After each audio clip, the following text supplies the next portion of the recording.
குடும்பத்தின் விளக்கு மனைவி என்றாகும். கோபத்தை மறந்தால் சொர்க்கம் உண்டாகும்.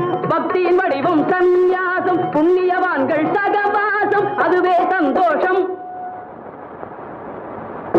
கத்தியின் வடிவம் சம்சாரம், அவளே அன்பின் அவதாரம், வேண்டாம் வெளிவேஷம். காசிநாதனே என் தெய்வம், கட்டிய மனைவி குலதெய்வம். காசிநாதனே என் தெய்வம், கட்டிய மனைவி குலதெய்வம். மனைவியும் தெய்வமும் ஒன்றில்லை, மனைவி இல்லாமல் தெய்வம் இல்லை. மனைவியும் தெய்வமும் ஒன்றில்லை, மனைவி இல்லாமல் தெய்வம் இல்லை. சரியோ இனி அவளுடன் இருப்பது சரியோ, அவள் துணையினை பிரிவது முறையோ. பகைதான் வளரும், அதையே அன்பாய் மலரும். பிரிந்தவர் இணைந்திடப்படுமோ, கலந்தவர் பிரிந்திட தகுமோ. இல்லறம் இல்லறம்